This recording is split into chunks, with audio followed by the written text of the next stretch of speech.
Chère madame, chers monsieur, chers amis, chers étudiants, bienvenue à l'ICES dans cet amphithéâtre pour la première conférence d'Ictus sur le thème « Peut-on encore sauver nos cités ?» Donc Ictus, c'est l'association de la pastorale de l'ICES qui propose tout au long de l'année des événements qui permettent aux étudiants de faire grandir leur foi. Tout d'abord, merci à l'ICES d'avoir permis cette soirée. Quelques informations sur les prochains rendez-vous. Le 13 octobre aura lieu l'inauguration de l'espace Jacques Hamel en Saint-Benoît en présence de Monseigneur Lebrun, suivi d'une conférence ici même. Et le 18 octobre, la parenthèse vous donne rendez-vous pour un café témoignage sur mai 68. Madame, monsieur, merci à vous d'avoir accepté notre invitation pour la seconde fois. Nous allons tenter de vous introduire en quelques mots. Vous êtes les parents de 7 enfants et vous avez passé 5 ans dans la cité des Mureaux en banlieue parisienne avec l'association Le Rocher. Madame, vous étiez professeure de lettres classiques et monsieur, vous étiez DRH en entreprise avant de vous lancer dans cette grande aventure en 2014. Le Rocher est donc une association qui vous a permis de vivre cette expérience hors du commun au cœur des cités et des quartiers populaires français. Votre mission était d'accompagner les jeunes et leurs familles en vivant au quotidien à leur côté. La soirée sera donc basée sur 5 questions pour comprendre votre engagement, la situation actuelle de nos cités, ce que l'on peut encore changer, et tout simplement s'il reste de l'espérance. Le témoignage de monsieur et madame Chazran sera suivi par le témoignage de Vianney Jacquet, qui est parti pendant 1 an avec l'association du Rocher. Pour commencer, nous vous proposons un documentaire sur cette association. Bonne soirée.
Un grand merci, monsieur et madame, d'être venus ici. Et un grand merci de nous avoir apporté cette vidéo pour introduire cette conférence. Alors, comme Blandine l'a dit, vous êtes partis 5 ans avec Le Rocher. Pourquoi avoir décidé de partir avec Le Rocher dans les cités pendant 5 ans? Qu'est-ce que vous y avez fait? Une journée type peut-être?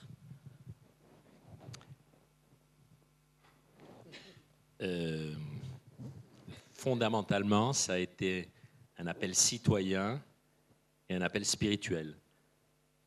Un appel citoyen, dans les années 2000, j'ai rencontré une femme qui était au Rocher, qui était en cité, qui m'a dit, moi j'habite en cité. J'ai dit, c'est quoi la cité? Elle m'a expliqué la transformation de la cage d'escalier dans laquelle elle habitait en 6 mois. Je suis rentré à la maison, Isabelle n'était pas là, elle était malade. Je suis rentré, je lui ai dit, on part en cité. Pour moi, c'était évident que des mondes qui ne se connaissent pas, qui s'ignorent, voire qui sont opposés, il fallait les rapprocher. Je me suis dit, on est appelé à ça. Voilà. Et ensuite, pour moi, après, Isabelle, c'était plus long. Vous savez, c'est les vieux diesel, là, pour démarrer, ils mettent du temps. Et donc, Isabelle, ça a été plus long. Mais pour moi, le second appel, ça a été le pape François qui nous demande d'aller aux périphéries. Ça a tilté chez moi. Alors c'est vrai que moi j'ai mis 10 ans à me laisser convaincre. Quand il m'a dit on part en cité, j'ai dit mais qu'est-ce que c'est que ce projet? Ça me paraissait complètement surréaliste. Donc j'ai vraiment fermé les écoutilles. On n'en a même pas parlé pendant un certain nombre d'années. Et ce qui a été déterminant, c'est effectivement qu'un jour je suis tombée tout à fait par hasard sur un article sur l'association Le Rocher. Et là, le désir de Pierre que j'avais vraiment enfoui au fond de moi est revenu à la surface. Et je me suis dit mais finalement si on doit partir, on ne partira pas seul. On fera partie d'une équipe, on sera accompagné, on sera formé, et ça ne sera plus notre projet à tous les deux, mais on s'insérera dans un projet collectif. Et pour moi, la rencontre avec Le Rocher, tout à fait par hasard dans un article de journal, a été vraiment déterminante. Alors, pour la petite histoire, quand on s'est proposé au Rocher, on a parlé de 2 ans d'engagement, peut-être 3, on s'est un peu chipoté là-dessus, et on n'avait pas du tout envisagé de rester 5 ans. Et en fait, c'est au bout de 3 ans qu'on s'est dit non, c'est pas possible, on ne peut pas rentrer chez nous. Ce qu'on vit là, c'est trop fort, c'est trop riche sur le plan humain. Et on n'avait plus du tout envie en fait, de retrouver notre vie d'avant. Alors, une journée type, je pense que Vianney pourra peut-être mieux en parler que nous, parce que on commence, truc très intéressant. Au début, je disais à Isabelle, on est tombé dans une secte. En fait, adoration, louange, et prière et messe tous les jours. Bon, on est catho, pratiquant, mais quand même, il ne faut pas exagérer, c'était un peu beaucoup. Donc on démarre la journée par ça. Et heureusement qu'on avait ça, parce que sinon, on ne serait pas resté plus de 6 mois. Donc ensuite, on a un certain nombre d'activités. On y reviendra, je crois qu'on ne va pas faire le catalogue de tout ce qu'on fait, mais des activités qui sont soit exécutées à la demande des habitants, soit proposées par Le Rocher, parce que dans toutes les cités, c'est la même chose. Je pense au soutien scolaire, le café avec les femmes, etc. etc. Voilà. Et donc, on est pris du matin au soir, souvent tard le soir, quand on fait des tournées de rue, qu'on va voir les grands jeunes, les points de drogue et compagnie, et on recommence le lendemain matin.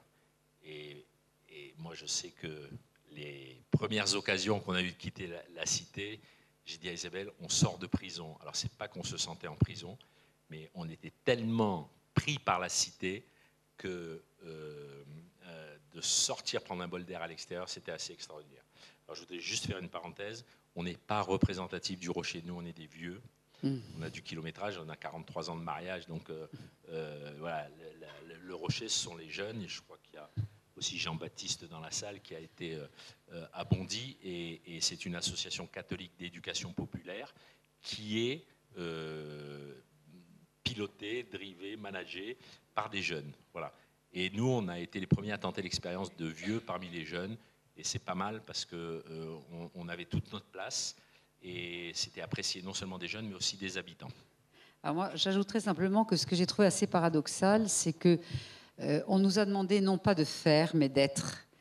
Et ça m'allait très bien. On nous a dit non, mais ne partez pas avec des idées préconçues sur ce que vous allez faire. On vous demande avant tout d'être là et de vivre avec vos voisins en osant la rencontre. Et en l'osant, je dis, dans une forme de gratuité que j'ai trouvée aussi très belle, c'est-à-dire qu'on arrive un peu les mains vides, on n'a pas d'argent à proposer, on n'a pas de solution toute faite, mais on est là simplement pour se rencontrer. Dans nos pauvretés réciproques d'une certaine manière. Et en fait, malgré, je dirais, ce cœur du Rocher qui est l'être plutôt que le faire, c'est vrai que naissent dans les antennes toutes sortes d'activités, mais qui sont organisées avec les habitants et pour eux en fonction de leurs besoins. On n'arrive pas avec un programme tout fait. Alors, vous êtes donc parti 5 ans avec Le Rocher dans les cités. Ces cités, on en entend énormément parler dans les médias, c'est un petit peu au cœur de l'actualité, on peut dire. On parle notamment de l'intégration de ces populations, on dit qu'elle est difficile. Est-ce que vous avez ressenti cette difficulté d'intégration? Si oui, pourquoi? Et qu'est-ce qui manque pour que ces populations soient intégrées? Un jour, au soutien scolaire, donc il y avait un exercice de géographie. On donnait des villes, enfin l'exercice c'était on donnait des villes et des pays. Et il fallait mettre donc les capitales, c'était des capitales, il fallait mettre les capitales dans le bon pays. Donc il y avait tous les pays du monde, enfin il y en avait beaucoup, et il n'y avait pas la France, mais je comprends très bien qu'en France on ne pose pas forcément la question à des gosses parce que c'est facile. Et donc pour rire, pour clore, quand le gamin avait fini son exercice, je lui dis « Et Paris, c'est quel pays ?» Il me dit « La France, ce pays de merde. » Oh. Là, vous savez, le ciel vous tombe sur la tête, le pays de merde. 13 ans, né en France, la mère est née en France. Là, vous dites « Mais qu'est-ce que je fais là ?» Et alors, je lui dis « Mais pourquoi tu dis que c'est un pays de merde ?» Parce que moi, mon pays, c'est le Maroc. Ah, mon pays, c'est le Maroc. Et je lui dis, et tu vas quand au Maroc? Je vais au Bled pour les vacances. Ah, et alors c'est si bien, pourquoi tu restes pas? Ah non. Alors je lui dis, pourquoi tu dis que c'est la merde, la France? Ben, tout le monde le dit. Voilà, donc il y a dans les cités, globalement, une image négative de la France qui est véhiculée. La France, c'est les flics. La France, c'est la DAS qui vient prendre le petit frère. La France, c'est le huissier de justice. La France, c'est les emmerdes, la paperasse. Et tout le monde répète comme à l'envi, la France, c'est de la merde. Voilà. Alors, vous avez aussi certains cours d'histoire. Louis XIV, vous vous rendez compte, Louis XIV, c'est plus de 50 ans d'histoire de France. Eh bien, Louis XIV, je ne vous l'apprends pas parce que vous avez dû l'apprendre. Louis XIV, eh ben, qu'est-ce qu'il faisait? Il chassait et il traversait les champs des paysans et il détruisait les récoltes. Voilà. 50 ans d'histoire de France, paf. Heureusement, il n'y a pas eu que ça, et il y a eu des fois des professeurs qui étaient vraiment amoureux de la France et qui faisaient passer vraiment un beau message sur la France. Mais tout ça pour dire que la résultante, c'est qu'on est face à des populations qui ne connaissent pas la France et qui ne l'aiment pas, ou qui ne l'aiment pas parce qu'ils ne la connaissent pas. Voilà, ça c'est le constat de base. Oui, alors le tableau quand même que dresse Pierre est un petit peu noir, parce qu'il y a quand même aussi des jeunes des cités qui s'intègrent bien et qui aiment la France, donc il n'y a pas que ce tableau très noir, mais c'est vrai qu'on avait souvent au Rocher, on va, comme nous l'a dit une déléguée du préfet, vers les oubliés, vers la marge, vers ceux qui sont souvent rejetés du système scolaire, qui ne vont pas vers la vie associative qui existe aussi dans ces quartiers, et un peu les laisser pour compte. Donc voilà, il n'y a quand même pas que ça, bien entendu. Alors pourquoi est-ce qu'ils n'aiment pas la France? D'abord, ils ne la connaissent pas. Comment voulez-vous qu'ils l'aiment? Ce sont souvent des personnes qui ne sortent quasiment jamais de leur quartier et qui n'ont jamais rencontré un Français avec qui ils aient tissé des liens d'amitié. Or, moi, je crois qu'aimer un pays, c'est d'abord aimer ses habitants. Si ça ne passe pas par la rencontre avec quelqu'un qui leur fait aimer la France, il n'y a pas beaucoup de chances que ça arrive. Et c'est justement cette rencontre-là que favorise le Rocher. Alors, pour donner un exemple, on est pas mal en relation avec les grands jeunes. Ce qu'on appelle les grands jeunes, si vous voulez, c'est des gamins déscolarisés à 12 ans, 13 ans, 14 ans, qui rentrent dans le trafic, qui sont quasiment illettrés, qui ont rien reçu de l'éducation nationale, rien reçu de leur famille, et qui traînent jusqu'à 20 ans, 25 ans, 30 ans, 35 ans, des fois 40 ans. Et donc on est pas mal en relation avec eux, parce que il se trouvait qu'on était au Murau et que l'antenne avait l'habitude d'être en relation avec les grands jeunes, ce qu'on appelle les grands jeunes. Et il y en a un jour qui me dit « Oh frère, je suis dans la galère, il faut que j'aille au tribunal ». Le tribunal, c'est à Versailles. Les Mureaux, c'est, pour ceux qui ne connaissent pas, c'est à l'ouest de Versailles. Il y a 20 km. Il faut que tu m'amènes. Bon, je dis OK. Bon, comme à chaque fois que vous en prenez un dans la voiture, il y en a 3 autres qui montent. Donc là, je dis, mais qu'est-ce que vous foutez là, les gars? Ouais, on est dans la galère, il faut que tu nous amènes. Bon, alors du coup, on est parti à 4. On arrive au tribunal et l'audience est reportée de 2 heures. Et je me dis, merde, qu'est-ce qu'on va faire? On est en face du château de Versailles, le tribunal est vraiment en face du château de Versailles. Les gars, on va visiter le château de Versailles. Ouais, d'accord, c'est de la balle. Bon, on part au château de Versailles. Et alors, vous n'êtes pas obligé de passer, de prendre un ticket et de visiter tout le château. Vous pouvez rentrer directement dans les jardins. Donc, vous rentrez dans les jardins, mais dans les jardins, il y a des bassins. Et dans les bassins, il y a des sculptures. Et il y a des sculptures de femmes plutôt dénudées. Et alors là, heureusement, ce jour-là, il n'y avait que des Japonais. Et alors là, j'ai entendu pique-pendre sur toutes ces femmes, qu'est-ce qu'ils allaient leur faire, pas leur faire, etc., etc.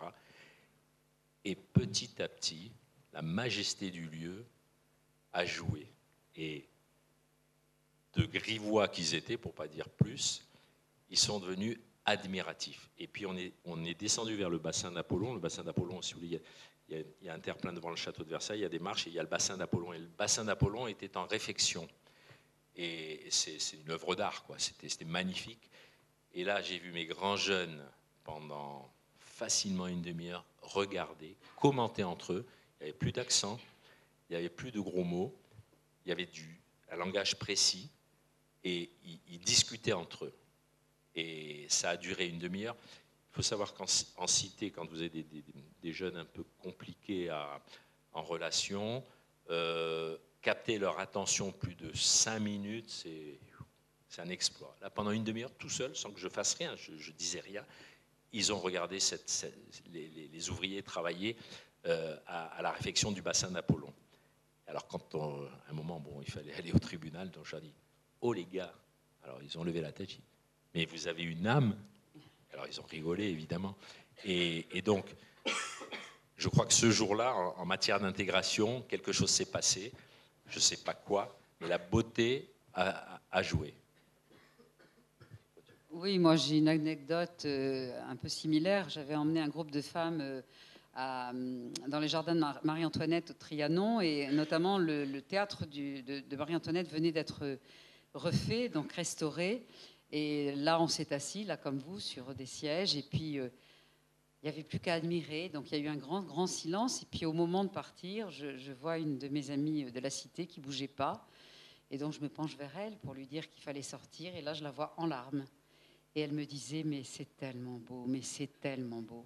Donc je pense que cette émotion esthétique très forte, c'est quelque chose aussi qui lui a fait découvrir un peu de la France. Et donc c'est par des... Et je pense que ce serait très différent si c'était par une vidéoconférence ou même simplement par une conférence tout court de quelqu'un qu'elle ne connaissait pas. Le fait de les emmener, de partir entre amis, ça change aussi un peu tout. Hein, ce sont des femmes qui ont rarement l'occasion de rencontrer des Françaises. Et cette rencontre, je me répète, mais enfin c'est vraiment au cœur du rocher, c'est dans cette rencontre que se jouent beaucoup de choses. Alors, pour répondre à la question très précisément, que faire? Vivre avec. Vivre avec. Ils ne connaissent pas les Blancs, excusez-moi de ces termes, mais si vous voulez, en cité, ils nous appellent les Blancs. Hein. Ils ne se font pas des nœuds dans la tête pour savoir s'ils doivent dire, nous par exemple, dire qu'un noir était noir, c'est un peu compliqué, mais là, on est blanc. Donc dans la cité, ils ont des langages simples, voilà. Et que les Blancs français de souche aillent vivre avec, c'est déjà le premier point. Voilà. Je pense qu'on vous en reparlera, je crois, au cours de cette soirée. Il faut y aller.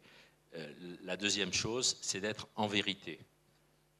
C'est-à-dire que à un moment, on parlait de... je ne sais plus de quoi. On parlait d'intégration avec un père de famille et qui me dit de toute façon, comment voulez-vous qu'on soit intégré dans ce pays avec toutes vos lois chrétiennes?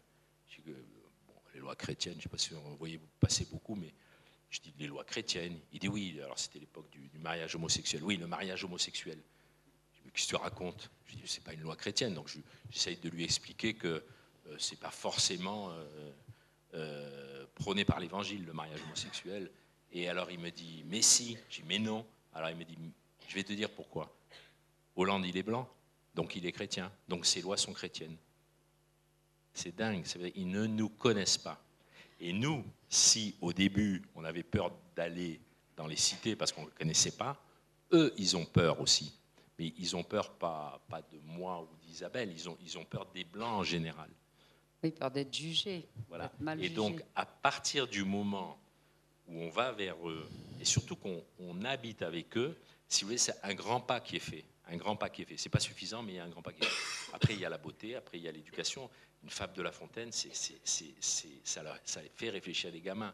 Et vous avez des gamins qui sont vraiment comme des poissons dans l'eau avec la culture française. Donc, il y a à faire ce travail de proximité avec, pour eux, qu'ils aient le sentiment qu'on les aime. Voilà. Et c'est la grande différence qu'on a avec les centres sociaux, c'est que les centres sociaux, 8h midi, 2h, 6h, en général, les gens des centres sociaux n'habitent pas dans la cité. Alors, ça ne veut pas dire que ce n'est pas bien un centre social, hein. Ne me faites pas dire ce que je n'ai pas dit, mais ça veut dire que nous, on est en permanence avec eux. S'ils viennent nous voir à 11h du soir, on est présent. Voilà, s'il faut accompagner Abdelali à 5h du matin pour qu'il prenne son premier job, ben, on y est, on y va. Et de ce fait, ils ont vraiment le sentiment qu'on les aime, et parce qu'on les aime, c'est beaucoup plus facile de leur faire aimer la France. Alors, on constate également aujourd'hui que l'État accorde de plus en plus de budget pour ces cités. Emmanuel Macron était d'ailleurs à Marseille il y a 2 semaines de cela. Pourtant, on a quand même l'impression, en tout cas au vu de ce que les médias nous montrent, que les incivilités augmentent, que l'insécurité augmente. Est-ce que le budget de l'État accordé aux cités, vous en avez vu les fruits? Ou sinon, qu'est-ce qui manque pour que ces cités soient sûres et qu'on soit heureux, attirantes et heureux d'y vivre? Alors on a vu notamment au Mureau, effectivement, beaucoup d'argent mis dans les cités pour ce qu'on appelle la rénovation urbaine. C'est la loi Borloo qui a débloqué des fonds énormes. Et là, vraiment, au Mureau en tout cas, on a vu que cet argent était utilisé pour améliorer le cadre de vie. On a vu des bars et des tours être détruites et des immeubles à taille humaine et mieux conçus être reconstruits. On a vu des coulées vertes aménagées au cœur de la cité pour donner un petit peu d'oxygène et permettre aussi aux familles de profiter un petit peu de verdure. Et ça, on peut dire que oui, on l'a vu.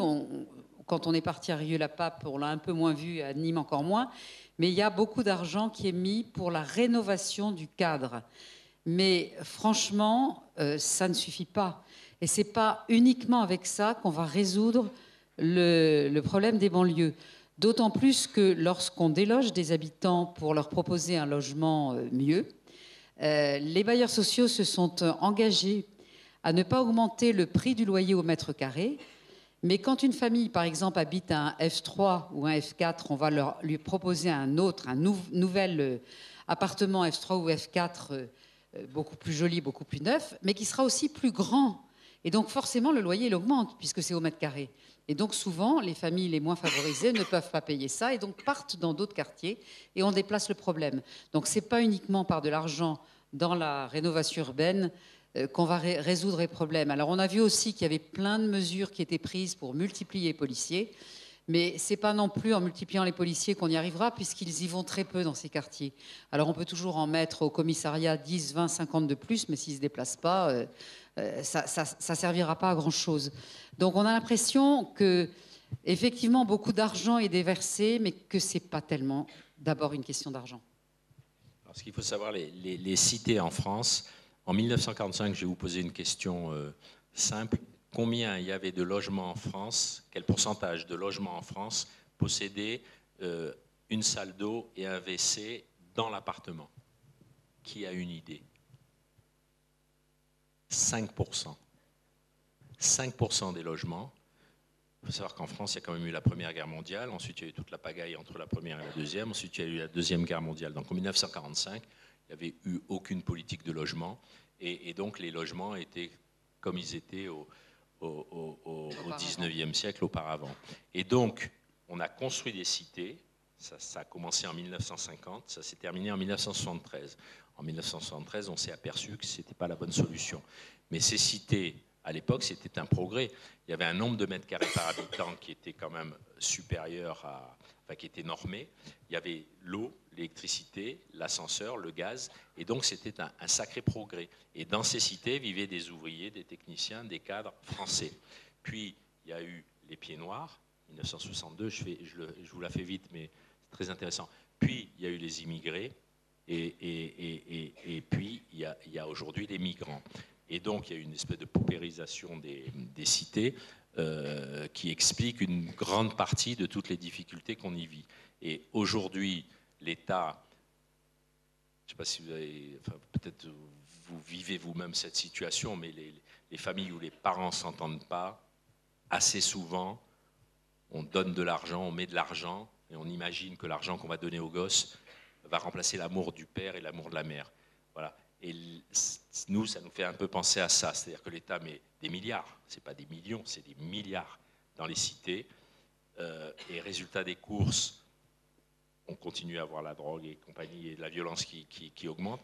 Et en plus, le prix du logement augmente. Et donc la pauvreté matérielle, affective, spirituelle, enfin, va à un autre endroit. C'est-à-dire qu'on renvoie les gens des Mureaux qui ne peuvent plus tenir le rythme, on les envoie dans d'autres, à Mantes-la-Jolie, au Val-Fouré, etc. Et résultat des courses, si vous voulez, on déplace le problème et on ne règle pas le problème. Ce n'est pas un problème de fric, c'est un problème d'amour. Voilà. Alors, le problème, c'est qu'en politique, à Sciences Po, on n'enseigne pas, on ne dit pas ce que c'est que l'amour.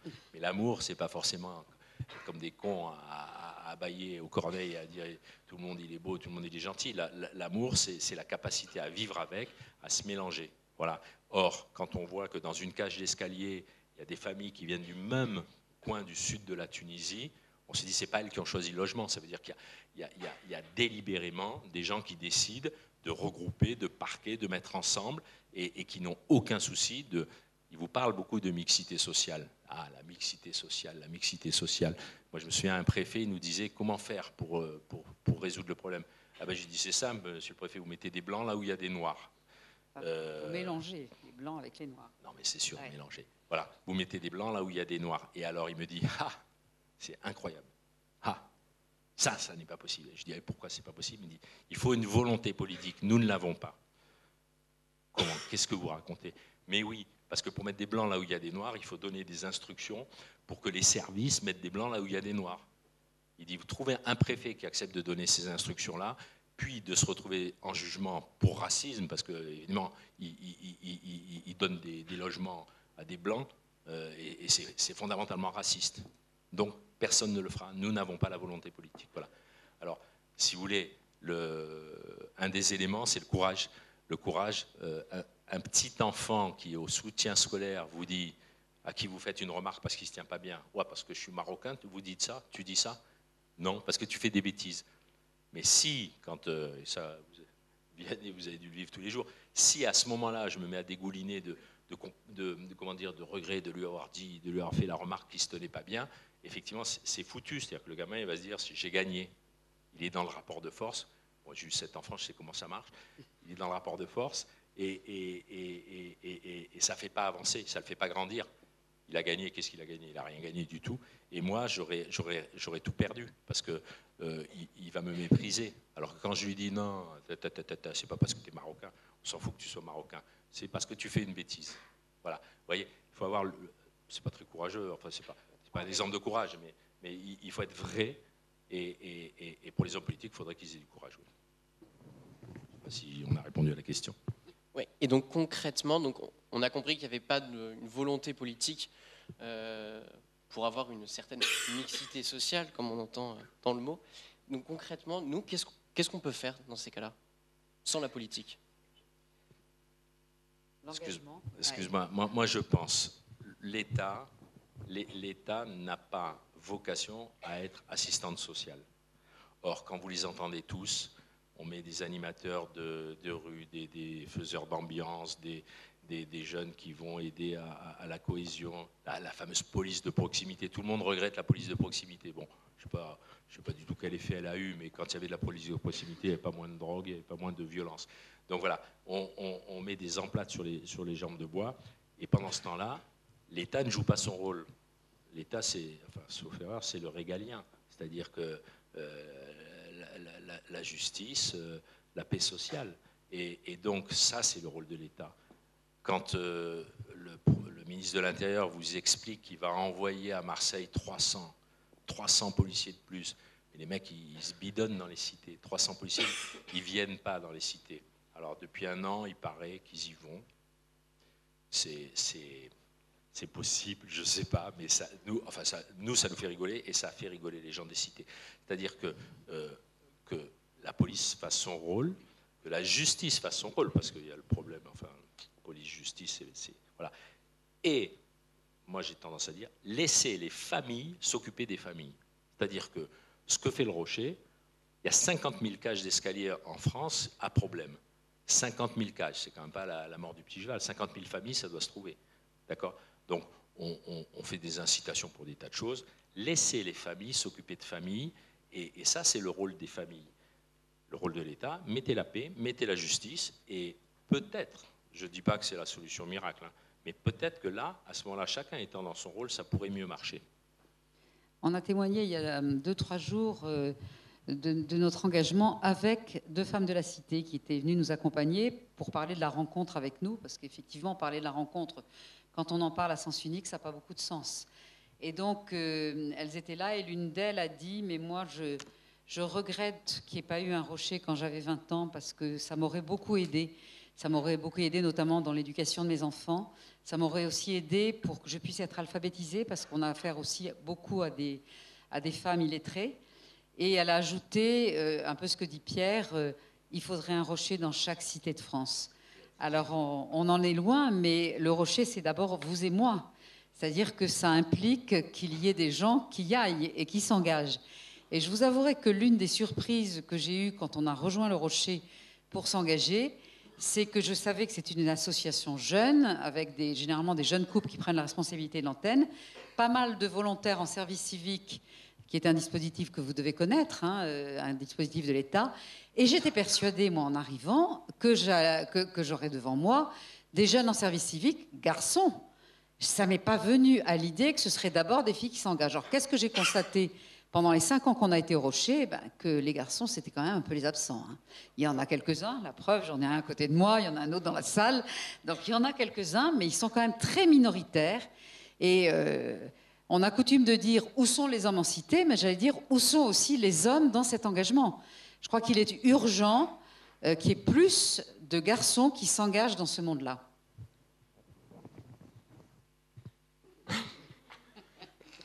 Le message est passé, je pense.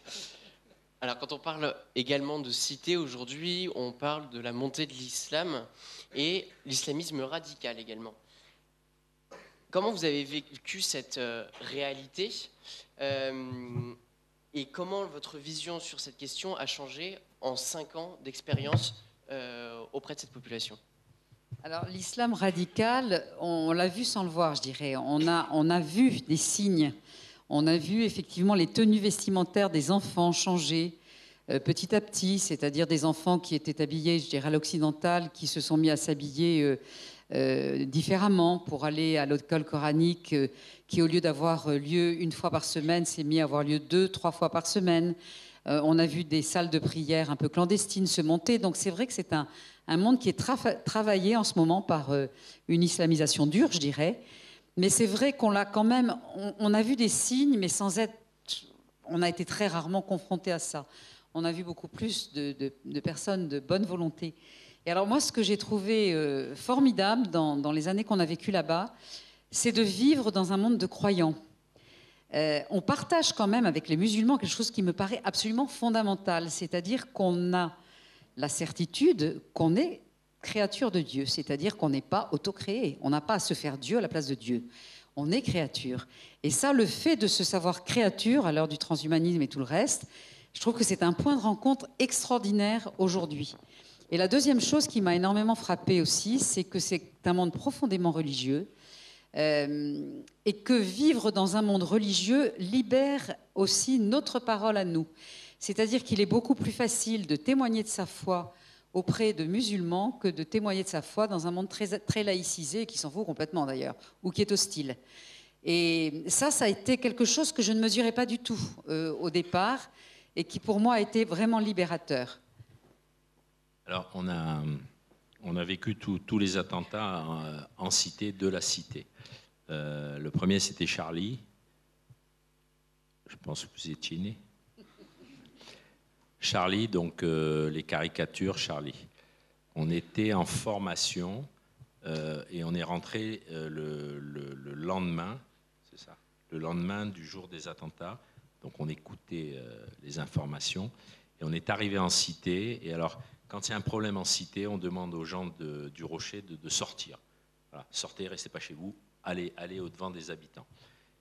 C'est comme ça, d'ailleurs, je fais une parenthèse, c'est que dans les émeutes de 2000, je sais plus, enfin il y en a eu tellement que je sais plus les années, à Bondy, non, le 31 décembre, il y a eu je sais pas combien de milliers de bagnoles cramées en France. À Bondy, le Rocher a passé la soirée, la nuit, dans la cité. Il n'y a pas eu une voiture de brûlée. Et le maire de Bondy, qui était anti-Rocher parce que association catholique, à partir de ce jour-là, a dit ben, c'est vous qui avez la solution. Voilà, être présent avec. Alors, Charlie, la première réaction, les jeunes, on voit beaucoup de jeunes, plus de jeunes, enfin, on a vu beaucoup de jeunes après Charlie. Première réaction, c'est pas l'islam, ça. Le lendemain, vous voyez que on voit, et ça s'est amélioré attentat après attentat, on voit les mots d'ordre. Le lendemain, oui, mais il y a les caricatures. Le surlendemain, un qui se moque du prophète, c'est comme s'il se moquait de ma mère, je peux le buter. Vous voyez, en 3 jours, on a vu les cœurs se durcir. Premier attentat, deuxième attentat, le Bataclan, troisième attentat, le couple de policiers. Le couple de policiers des Mureaux. Quatrième attentat, le père Hamel à 80 km des Mureaux. Cinquième attentat, Nice. Sixième attentat, les jeunes chefs scouts, la cheftaine qui ont été égorgés à la gare Saint-Charles. Je crois que j'en oublie pas. Et au fur et à mesure des attentats, on s'est rendu compte que petit à petit, c'était l'indifférence et que, attentat après attentat, il y avait des espèces de mots d'ordre qui passaient. Par exemple, quand les 2 policiers des Mureaux ont été assassinés, les jeunes nous ont dit les salauds de flics, ils ont tué un arabe. Qui était le meurtrier. On s'est beaucoup engueulé avec beaucoup de gens ce jour-là. Mais ça veut dire que, si vous voulez, on vit un islam qui est communautaire et qui est communautaire par région, par quartier. Donc nous, moi je vous donne le témoignage de ce qu'on a vécu nous au Mureaux. Je ne dis pas que c'était partout la même chose dans tous les rochers, enfin dans tous les quartiers où il y a le rocher, mais on a bien vu que entre guillemets les mots d'ordre se professionnalisaient. Et donc on a constaté effectivement ce phénomène de radicalisation avec quand même une lumière d'espérance vraiment qui nous habite tous au rocher, c'est que tous les maires de toutes les cités où il y a un rocher disent depuis qu'il y a le rocher, il y a plus de paix dans la cité. Donc ça, c'est pas nous qui le disons, ce sont les maires.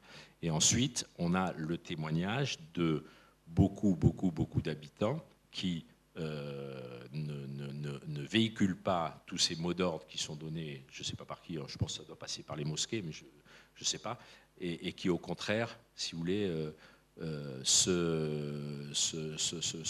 prennent fait et cause contre les criminels qui tuent au nom de Dieu. Et enfin, il y a le dialogue interreligieux. Et le dialogue interreligieux, je te laisse en parler peut-être, sinon je parle trop. Non, je trouve que ce qu'a dit Pierre, je mettrais un bémol, c'est une question un peu générationnelle aussi, c'est-à-dire ce discours de dire ils ont tué par exemple un arabe alors qu'en fait ils ont tué surtout un criminel qui venait d'assassiner 2 personnes. On le retrouve beaucoup plus chez les jeunes. Les personnes qui sont installées dans la cité depuis longtemps, qui sont d'une autre génération, n'ont pas du tout ce langage-là et condamnent beaucoup plus fermement les attentats. Donc voilà, c'est pas aussi global que ce qu'a dit Pierre. Et c'est vrai que le dialogue interreligieux, c'est-à-dire se rencontrer entre chrétiens et musulmans dans les cités, fait avancer les choses. Ça, on l'a vu au Mureaux, où on avait un prêtre formidable, le père Chavannes, qui était très proche d'une des 2 mosquées et qui a vraiment incité les imams à prendre la parole devant leur communauté pour dénoncer tous ces attentats très fermement. Et on a vu qu'au fur et à mesure des années, les imams étaient de plus en plus fermes pour faire passer le message. Donc ça, c'est très important d'aller à la rencontre. Comme c'est très important dans ces quartiers qui sont travaillés par des courants extrêmes et très dangereux, que justement, des artisans de paix aillent à la rencontre des gens pour tenir un tout autre langage. Et c'est là que la présence de chrétiens et de chrétiens engagés est formidable et, à mon avis, est une source immense d'espérance. Et j'ajouterais que les chrétiens sont très bien accueillis en tant que chrétiens. Dans un monde de croyants comme est le monde des cités où il y a une majorité de musulmans, c'est rassurant pour un musulman d'avoir affaire à un chrétien qui s'affiche chrétien. Alors que ils sont assez désemparés par tout ce qui est athéisme, laïcité, etc. Donc voilà, il faut y aller. Alors je me souviens pour le Père Hamel, les deux. Alors au Muro, il y a la mosquée Es-Salem, qui est bien nommée Es-Salem, c'est la mosquée de la paix, parce que l'imam, ouais, franchement, quand il parle, on dirait qu'il parle comme un curé. Il est tellement copain avec le Père Chavannes qu'il voilà, il y a une belle amitié, une belle osmose entre eux. Et il y a la mosquée Tariq, un peu plus compliquée. Et puis il y a les salles de prière, et puis il y a les écoles coraniques. Les deux mosquées, quand il y a eu l'assassinat du Père Hamel, sont allés voir le Père Chavannes, les présidents des mosquées. Il faut savoir que l'imam, c'est seulement celui qui conduit la prière. C'est l'autorité spirituelle en quelque sorte, même s'il n'a pas d'autorité qui lui est donnée. Ce n'est pas un système religieux organisé, l'islam. Hein. Il y a l'imam qui conduit la prière. Et les mosquées sont financées, pilotées par des associations de loi 1905.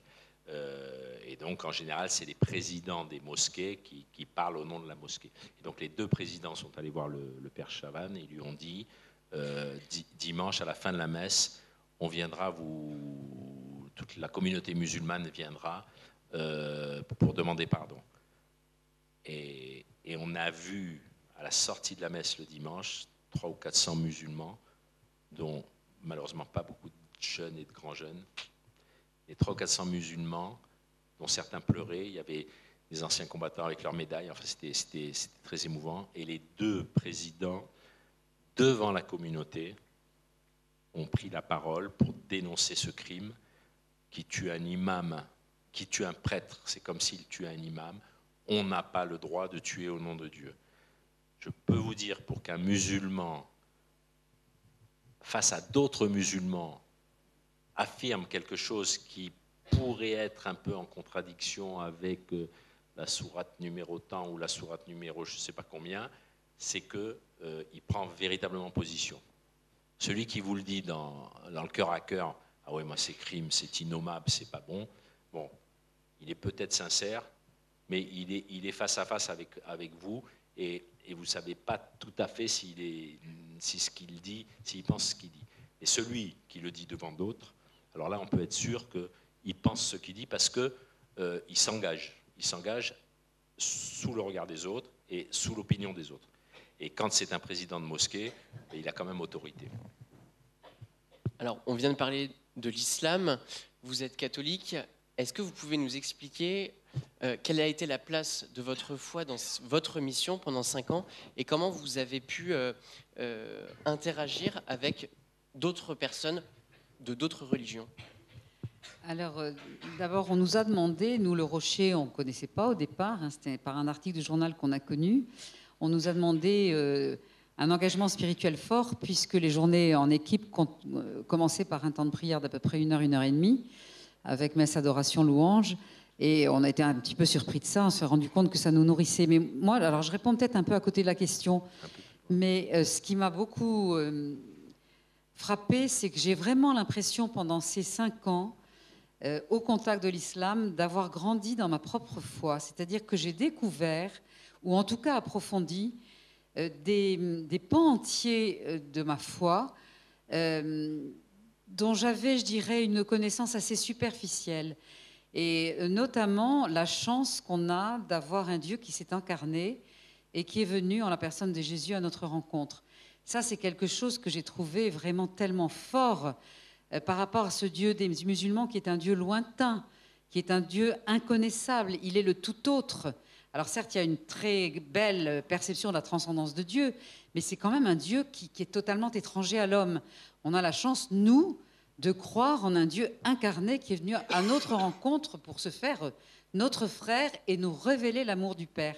Et ça, j'ai trouvé que c'était un tel cadeau de notre foi que j'en reviens toujours pas d'ailleurs.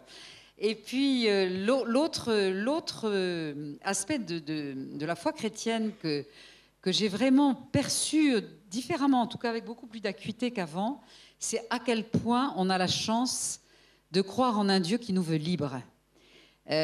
Musulman, ça veut dire soumis. Et effectivement, les musulmans se perçoivent comme soumis à Dieu. Il faut respecter les préceptes de la foi musulmane, mais on n'a pas il n'y a pas de liberté là-dedans. Et en fait, le passage de l'Évangile où Jésus dit je ne vous considère plus comme des esclaves, mais comme des amis, mais ça a pris un relief et une lumière incroyable. Je me suis dit, mais c'est vrai, les musulmans se considèrent quelque part comme des esclaves de Dieu. Et nous, on a eu la chance d'avoir cette révélation qui nous dit qu'on n'est pas des soumis, on n'est pas des esclaves, mais on est des frères, on est des amis. Et ça, ce sont des dimensions de ma foi vraiment que j'ai vraiment appris à creuser et dont j'ai appris à m'émerveiller aussi au contact de l'islam. Et je crois que je n'ai pas tout à fait répondu à la question. Alors, je crois, il faut savoir qu'il y a plusieurs familles dans l'islam. Hein. Des salafistes aux soufis, si vous voulez, il y a plusieurs branches, il y a des racines historiques différentes. Il y a l'islam moyen-oriental est différent de l'islam d'Asie. Enfin, donc il n'y a pas un seul islam. Donc ça, il faut bien se dire que on ne peut pas dire les musulmans, comme on ne peut pas dire les Africains. Si vous voulez, c'est comme ça. Il y a plusieurs distinctions à faire. Donc ça, c'est la première chose. La deuxième chose, c'est que moi, ce que j'ai retenu, et c'est grâce à un vieux musulman avec qui j'ai une discussion, j'allais dire, théologique sur la miséricorde assez extraordinaire. Si vous connaissez le Coran, comment on appelle ça, j'oublie le terme, la première sourate qui est la mère du Coran, si vous voulez, c'est au nom de Dieu, très miséricordieux, le miséricordieux, enfin, il y a la miséricorde qui ruisselle dans tout le Coran. Et j'ai pu, vraiment comprendre, grâce à un vieux musulman, qu'on faisait un tour de rue, on fait des tours de rue, on va dans les rues, dans les bistrots, enfin on se balade dans la cité, on rencontre les gens et puis on discute. Et là, je rencontre assis à sa table à un bistrot, un vieux musulman, Shibani, qui avait l'air fatigué. Donc je m'approche de lui, on était 2 ou 3, je m'approche de lui, on s'approche de lui. Yahouya, frère, ça va, alhamdoulilah, ta femme ça va, alhamdoulilah, les enfants ça va, wallah ça va, et toi ça va, voilà. On fait les salam alek, c'est comme ça, on ne peut pas rencontrer quelqu'un, lui dire bonjour, alors à propos du sujet dont il est question, voilà, et commencer la conversation, c'est pas poli, donc on fait les salam alek. Et au bout de 3 minutes de salam alek, je lui dis, Yahouya, tu me dis que ça va, mais je vois ta tête, il était jaune le pauvre. Je vois ta tête, ça n'a pas l'air d'aller. Il dit, non, je suis très fatigué, très fatigué. Mais il dit, tu sais, et hop, il monte le ciel, il dit, c'est lui qui décide. Ah, alors bientôt tu vas au paradis d'Allah. Ouh, il fait comme ça. Ouh, chouf, regarde. Alors il tend son bras droit. Il balaye son, excusez-moi, non, voilà. Alors, il balaye son bras droit et il dit, tu vois, ça c'est droit. Droit, tu vas direct au ciel. Tu as fait la prière, tu as fait la zakat, l'aumône, tu as fait les 5 piliers de l'islam, tu as tout fait, tu vas au ciel. Et il dit, le problème, il y en a le bras gauche, il fait comme ça. Alors, je lui dis, alors, avec ça, je ne peux pas aller au ciel. Je dis, mais si. Mais je lui dis, mais attends, mais Dieu, il est bien au-dessus de ton bras gauche. Dieu, il t'aime. Et même si tu as fait un péché, Dieu, il t'aime tellement qu'il efface le péché. Alors, non. Alors j'ai dit, bon, s'il n'y a que le bras droit, il dit, s'il n'y a que le bras droit, si Dieu le veut, Inch'Allah, si Dieu le veut, peut-être que sa miséricorde s'exercera. Bon, il ne m'a pas dit ça comme ça, peut-être que sa miséricorde s'exercera. Et alors là, j'ai vraiment, pourtant, vu mon âge, j'aurais dû mieux le comprendre avant. Jésus s'offre à cause de nos péchés. Je pense que vous avez tous un bras gauche. Hein, bon, à cause de nos péchés, il s'offre. Et sur la croix, il dit à son Père, Père, pardonne-leur, ils ne savent pas ce qu'ils font. C'est moi le coupable. Il prend sur lui nos péchés. Et il nous ouvre la porte du ciel. Alors à ce moment-là, quand vous dites ça à un musulman, il vous dit « Ah bon ? Alors à ce moment-là, tu fais n'importe quel péché et tu vas au paradis. » Non, non, non. Il n'est pas bête, le bon Dieu, quand même. Mais je sais que le bon Dieu m'aime malgré mon péché. Et que si je fais, après mon péché, un pas vers lui, je sais qu'il me pardonnera, je sais que sa miséricorde me sauvera. Donc en fait, si vous voulez, j'ai compris que quand le Christ dit « Je suis venu pour les pauvres et les malades », voilà, j'ai tendance à penser que dans l'islam, Dieu, il n'est pas venu, bon, enfin bref, Dieu est là peut-être pour les riches, peut-être, parce qu'il n'a pas créé l'homme à son image, Dieu, dans l'islam. Il n'y a pas comme dans notre catéchisme ou dans la Bible, Dieu a créé l'homme à son image. Dieu a un plan d'amour sur l'homme. Dieu veut le bonheur de l'homme. Allah a créé tout, et dont l'homme. Je ne sais pas si vous voyez la différence. C'est comme si vous voulez, nous, on va chez Ikea, on achète un meuble, et puis hop, on a un gosse, et puis enfin, comme si tout était sur le même plan. Et je suis désolé, moi, mes enfants, c'est pas Ikea, hein. Donc mes enfants, je les aime, et je veux leur bonheur. Voilà. Donc Dieu a créé l'homme par amour. Dans l'islam, Dieu a créé l'homme comme il a créé d'autres choses. Et sa miséricorde, Inch'Allah, comme ils disent, sa miséricorde s'exerce s'il a envie. Donc, il n'y a pas d'espérance. Et aujourd'hui, je vous dis, arrêtons de regarder le musulman comme le futur qui va nous égorger ou qui va, je ne sais pas trop quoi faire, mais regardons-le comme celui qui ne connaît pas Jésus-Christ. Et je vous assure qu'au Rocher, on a, sans vraiment que ce soit notre vocation première que de discuter de tous ces problèmes, on a 1000 occasions de pouvoir le faire, hein, et de se rendre compte de cette pauvreté des musulmans qui n'ont pas d'espérance comme nous, on peut en avoir. Et du coup, moi, je sais que j'ai une sacrée espérance depuis que je suis allé au Rocher, hein, depuis que j'ai discuté avec ce brave Chibani. Un grand merci d'avoir répondu aux questions d'Ictus. Alors, ce que je vous propose, c'est que après avoir répondu à nos questions, je laisse la parole à Tugdual et Vianney pour le pôle humanitaire, et ensuite, voilà, les étudiants pourront vous poser des questions juste après.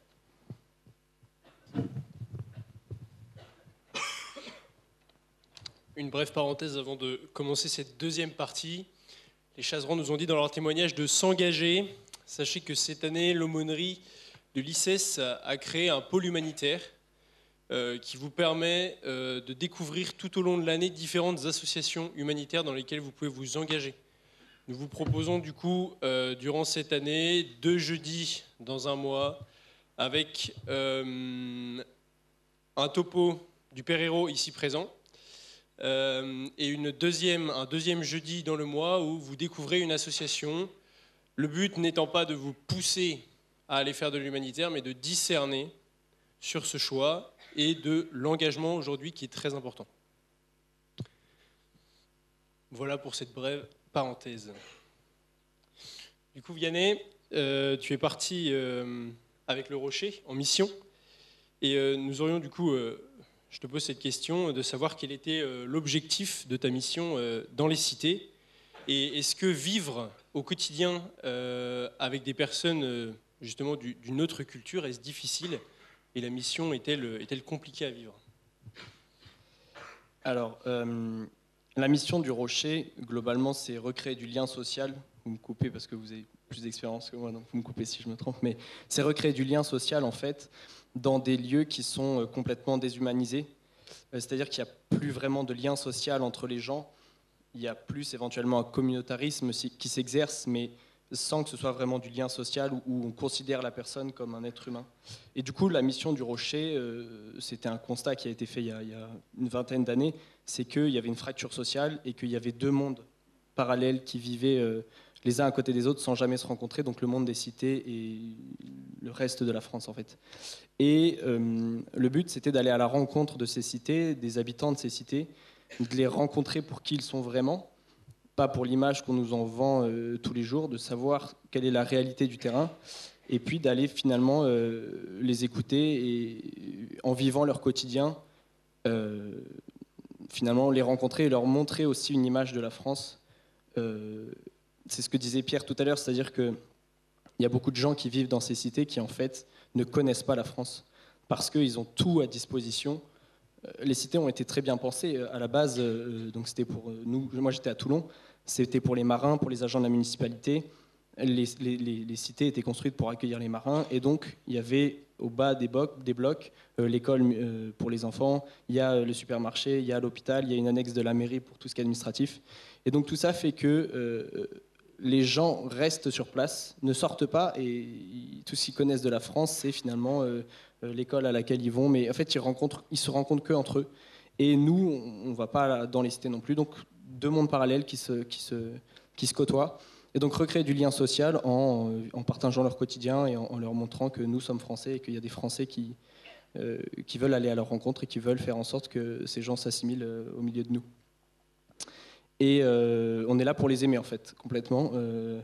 C'est vraiment dans une dynamique chrétienne parce que c'est complètement d'inspiration catholique.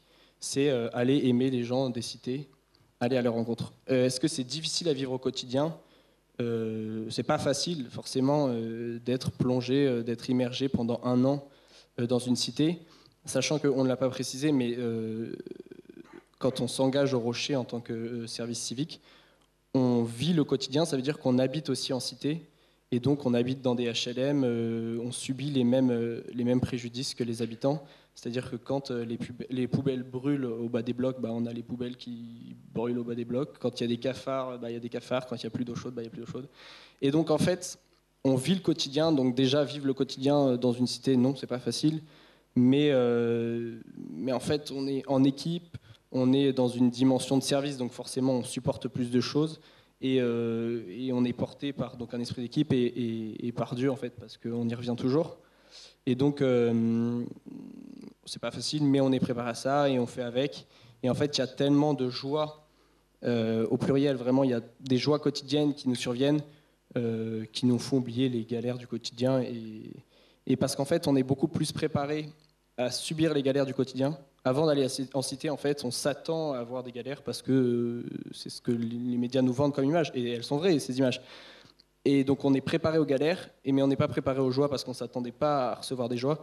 Et donc en fait, tout ce qu'on a comme surprise, c'est des joies. Donc finalement, c'est juste un plus, quoi.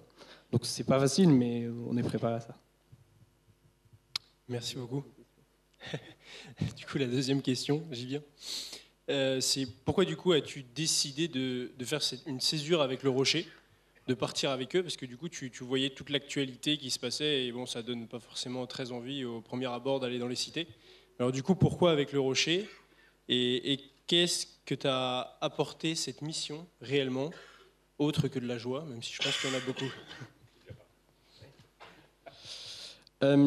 Pourquoi avec le Rocher Alors j'avais besoin de... Pourquoi partir déjà j'avais besoin de partir. Moi j'ai fait une licence de droit en région parisienne et ma 3e année de droit était particulièrement compliquée parce que clairement je m'ennuyais sur les bancs de la fac.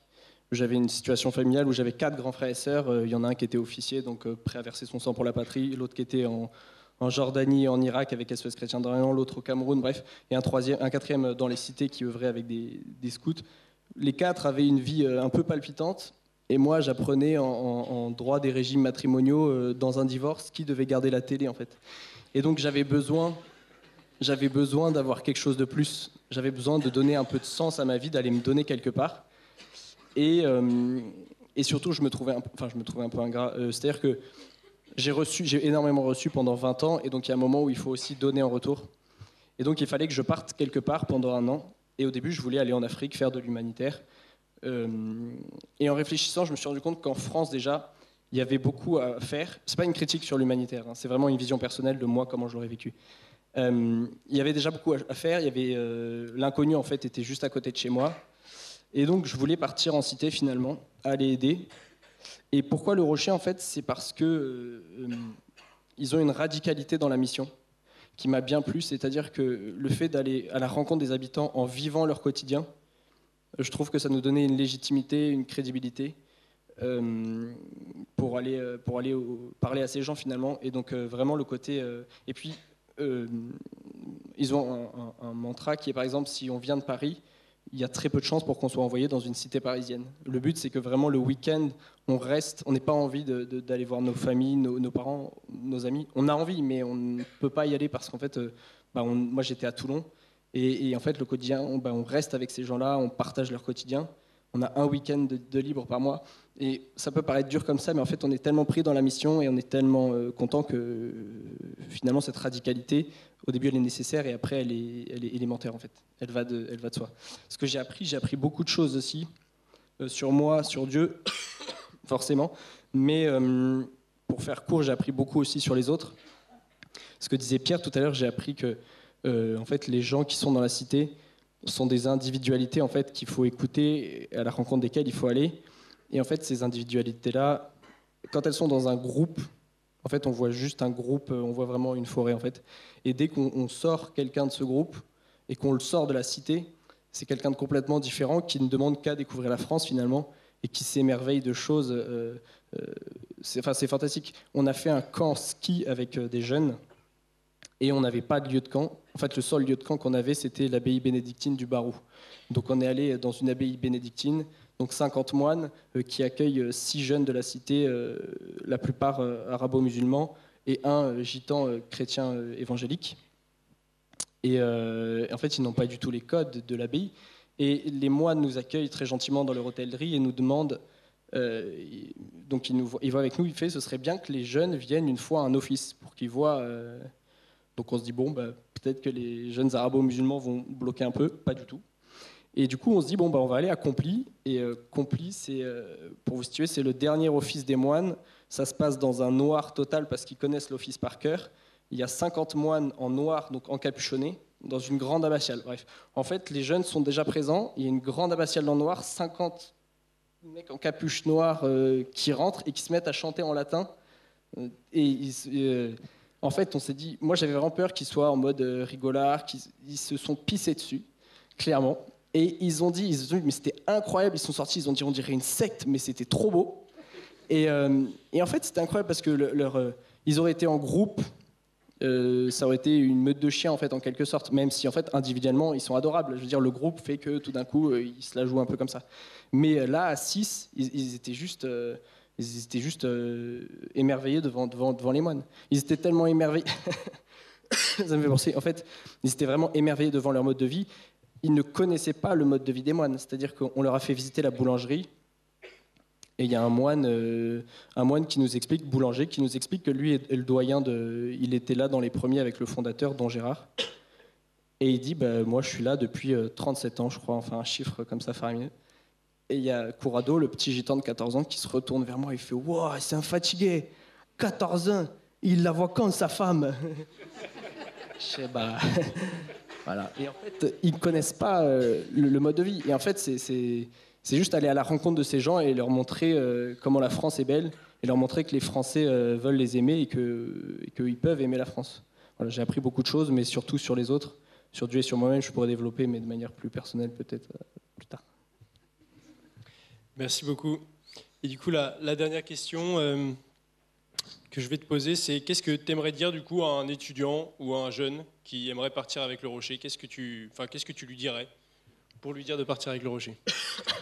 Un jeune qui voudrait partir avec le Rocher, je lui dirais bravo. Un jeune qui hésiterait à partir avec le Rocher, là, il y a beaucoup plus de choses à lui dire.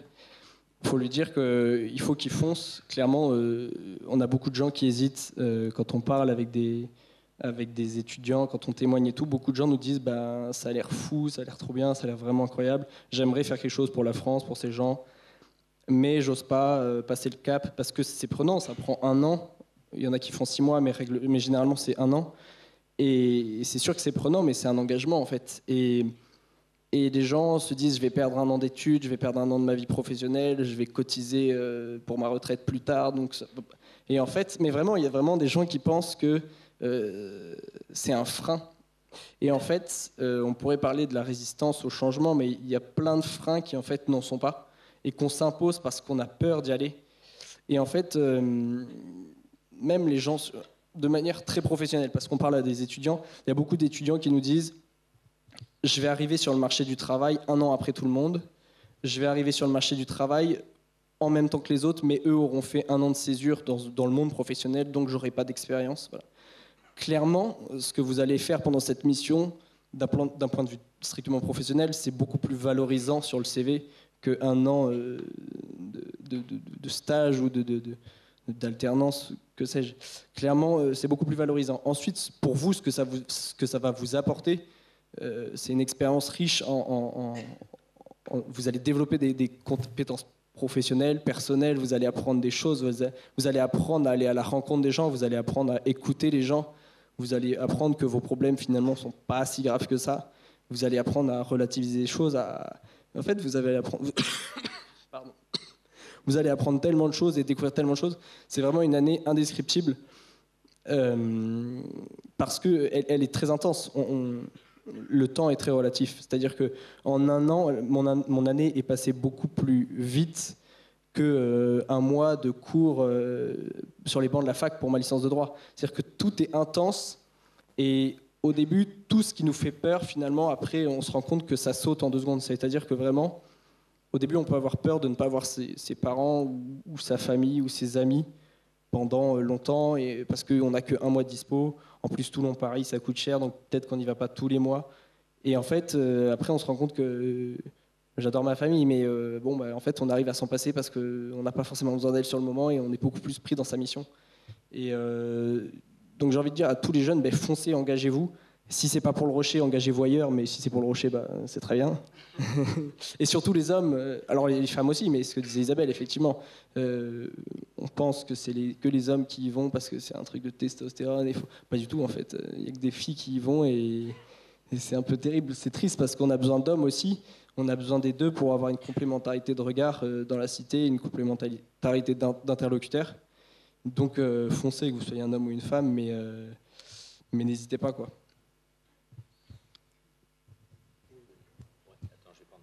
Je voudrais dire un mot en tant que DRH.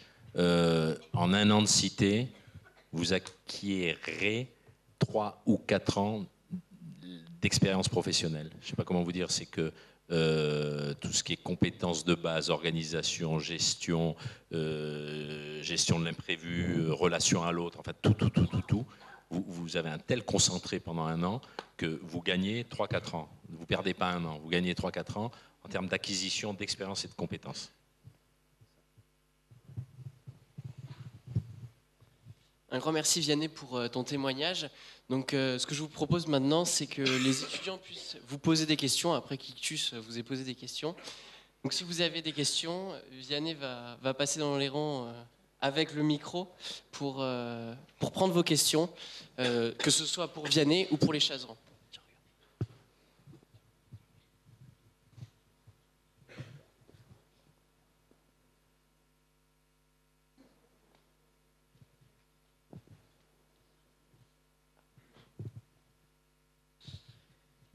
Alors, moi, comme question, j'aimerais bien que vous donniez quand même la journée type ou une semaine type, parce qu'on ne l'a pas eu, mais ça m'intéresse quand même pas mal, de savoir concrètement ce que vous faites, et aussi de savoir précisément quel était votre rapport aux gens de la cité, si vous aviez l'impression de toucher toute la cité, ou alors s'il y avait peut-être des groupes, peut-être des catégories comme peut-être les pères de famille, ou certains groupes que vous n'arriviez peut-être pas à toucher.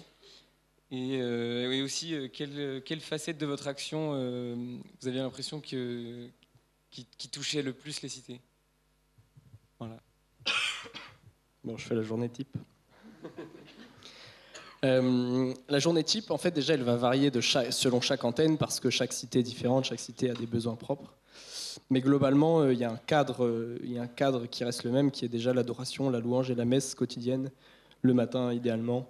Parce qu'en fait, on sait qu'on a besoin de Dieu pour avancer et pour travailler dans la journée.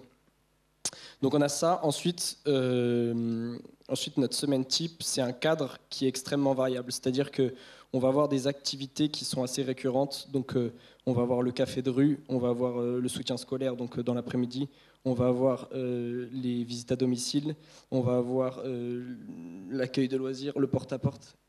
Merci. On va avoir plein d'activités différentes. Faut que j'essaie de me replonger dedans, c'était il y a longtemps. On va avoir plein d'activités différentes qui font qu'on doit recréer du lien social. Mais en fait, on va s'adapter La journée type, en fait, elle explose assez rapidement. C'est-à-dire que quand tout d'un coup, nous, on a eu ça à la femme de l'imam qui vient nous voir, qui dit « Mon fils, il est en prison, on ne peut pas payer les factures, il faut que vous m'écriviez une lettre. » Bon, il y a un volontaire qui part avec elle, qui va écrire une lettre pour demander au juge de faire sauter l'amende. Et en fait, la journée type, c'est vraiment un cadre qui va marcher 3 semaines dans l'année, et le reste du temps, ça va être adaptable. Je parle pour ma cité, pour mon antenne. Chez vous, c'était peut-être très cadré. Mais nous c'était très cadré, mais en fait extrêmement modulable aussi. On va avoir des réunions pour savoir ce qu'il faut faire, on va avoir des cafés de femmes, on va avoir des... En fait, chaque antenne adapte ses activités à sa population. Parce qu'une grosse erreur, ce serait de penser que toutes les cités sont les mêmes. Moi, j'étais dans la cité de Sainte-Mus à Toulon. Elle n'a rien à voir avec la cité des Mureaux aux Mureaux. Parce qu'en fait, c'est pas la même population, c'est pas la même zone géographique, c'est pas les mêmes réalités de terrain. Et oui, c'est pas les mêmes modèles de Kalachnikov, effectivement. Mais effectivement, non, mais c'est même pas les mêmes trafics. C'est-à-dire que nous, on avait armes, prostitution, proxénétisme, et obligé de tomber du camion. Je sais pas au Mureaux ce que vous avez, mais chacun a ses petites particularités locales comme ça. Ouais, ça relève du folklore finalement. Mais du coup, on s'adapte. Donc nous, notre journée type, vraiment, elle explosait assez souvent selon... on faisait des activités récurrentes. Et globalement, c'était ça. Très brouillon. Il faut se laisser surprendre. Hein. Si dans la rue, vous croisez quelqu'un qui vous engage la conversation et que vous y passez 1h30, ça fait partie de la journée, mais ce n'était pas prévu. Et puis, on organise des activités en fonction des compétences de chacun. Par exemple, on a lancé du scoutisme en cité. Il est évident que si dans l'équipe, il y a 2 volontaires qui ont été scouts, c'est à eux qu'on confie la responsabilité. Et donc, chacun, c'est pas une auberge espagnole, mais chacun apporte aussi son enthousiasme, ses compétences, sa joie et comment ? Ses idées, et on ne rentre pas dans un moule. Si vous avez, par exemple, vous êtes bricoleur, que vous savez réparer les vélos, il y a une belle activité avec les gamins pour réparer les vélos, si vous voulez. Mais ça, on ne peut pas dire, toi, tu vas réparer les vélos si le volontaire ne sait pas réparer les vélos. Je ne sais pas si on a répondu à la question. Il y avait plusieurs. Ouais, la première, c'était ça, la journée type. Et la deuxième, c'était... Ah oui. Est-ce que c'est toute la cité ou que des... Ouais. Alors, effectivement, à peu près dans toutes les antennes, il y a de l'aide à la scolarité. Donc, on touche pas mal les enfants de primaire, les collégiens, un peu moins les lycéens. D'abord, beaucoup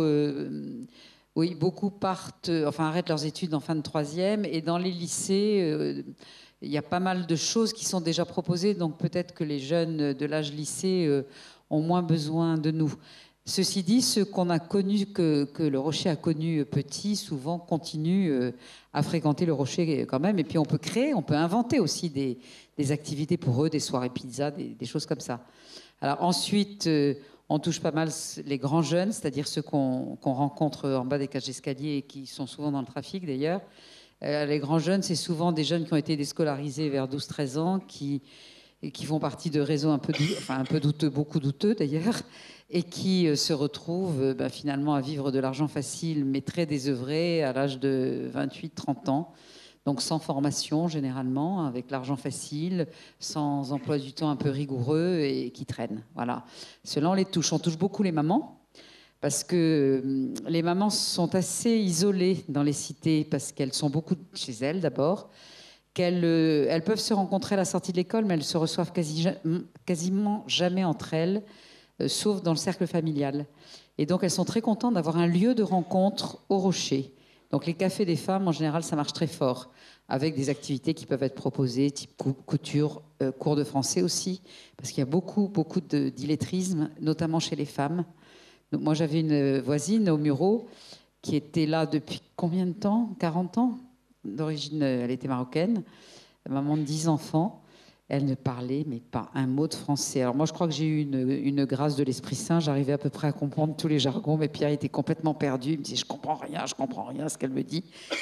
Et en fait, elle m'a quand même raconté, donc moi j'ai compris, qu'elle était là depuis 40 ans, que quand elle est arrivée, elle était sous la coupe et de son mari qui depuis l'a abandonnée et de sa belle-mère qui lui interdisait de sortir de l'appartement et que donc elle ne pouvait même pas aller faire ses courses, donc elle n'avait jamais l'occasion de parler même avec un Français.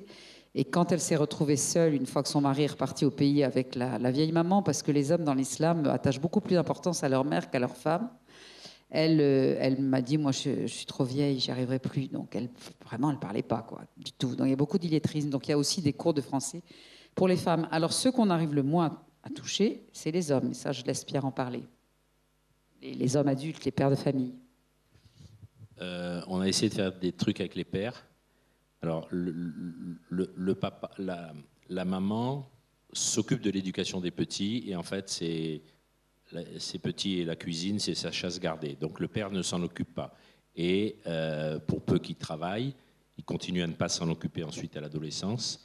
Et s'il ne travaille pas, à ce moment-là, en islam, le mariage est un contrat. Le père apporte de quoi faire vivre la famille et la mère s'occupe de faire tourner la famille, si je puis dire. Et donc, si le père est au chômage, à ce moment-là, il est complètement déconsidéré et il s'occupe encore moins de ses enfants. Donc, on a essayé de monter quelque chose avec les pères. On voulait leur rendre sensible leur rôle de père. On n'a pas réussi à le faire. Voilà, donc ça c'est un peu tous les publics qu'on a pu, avec lesquels on travaille. Mais on ne touche pas toute la cité. Par contre, ça rayonne. Il y avait une autre question là-bas derrière, je ne sais pas où.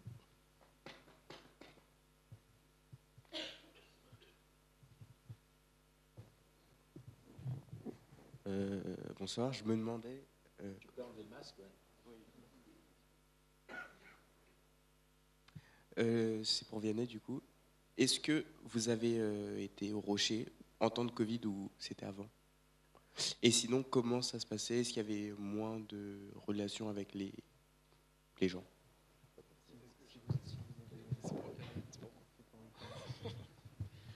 Est-ce que j'ai aidé le Rocher pendant le temps de Covid? J'avais été. Ah, est-ce que j'ai été au Rocher pendant le temps de Covid? Oui. Et si oui? Non, est-ce que il y avait tout de même des relations avec les jeunes qui étaient dehors ou pas d'ailleurs? Voilà. Oui, moi j'étais au Rocher pendant le temps de Covid, donc pendant la première crise en fait, pendant l'arrivée, donc c'était pas l'année dernière, il y a 2 ans.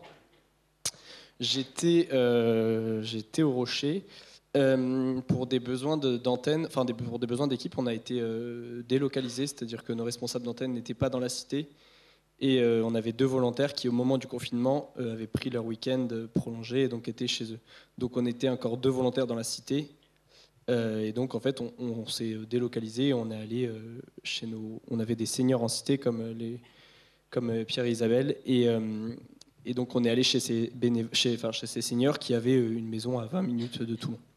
Donc on a continué le travail à distance en fait. Et on a dû se réinventer. Et on continuait le soutien scolaire à distance. On faisait des activités à distance, on leur a fait des grands jeux, tout ça par visio. C'est épuisant en fait, mais les petits sinon ils devenaient fous. Et on a fait aussi beaucoup de contacts par téléphone pour savoir quels étaient leurs besoins, comment ils vivaient la crise. Et c'était très amusant de voir, c'était très amusant de voir en fait comment certaines personnes le vivaient très bien.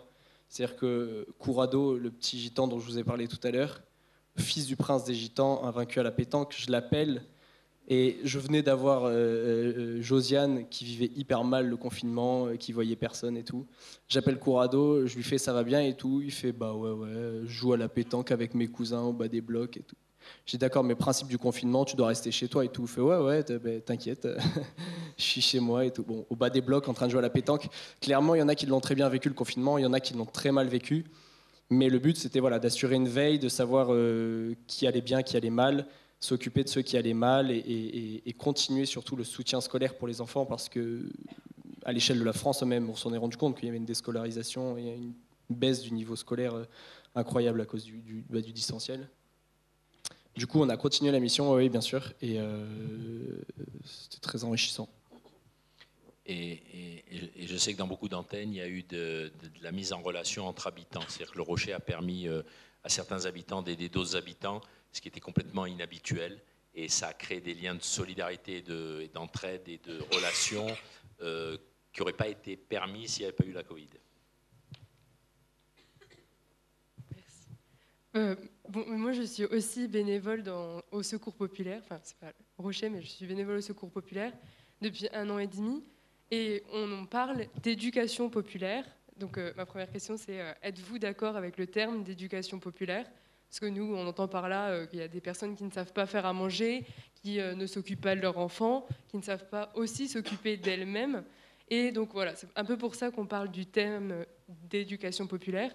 Et ma deuxième question, je veux plutôt votre avis, c'est qu'on a pu aussi constater qu'il y a des personnes donc, qui ont une double nationalité, qui ne savent pas vraiment quelle est leur nationalité et qui ont du mal à assumer autant l'une que l'autre et qui en assument du coup aucune des deux. Donc voilà, je voulais un peu votre avis pour ces deux choses-là. Alors pour la première question, le terme éducation populaire, si vous voulez, l'État fait des classifications parce que ensuite, pour l'État, tout remonte à une répartition budgétaire. Et donc, il y a dans la politique de la ville, etc. etc. Et pour ce qui nous concerne. Et donc, nous, on a été casés dans le terme éducation populaire. Donc, c'est vrai qu'il y a tout et son contraire dans ce terme-là.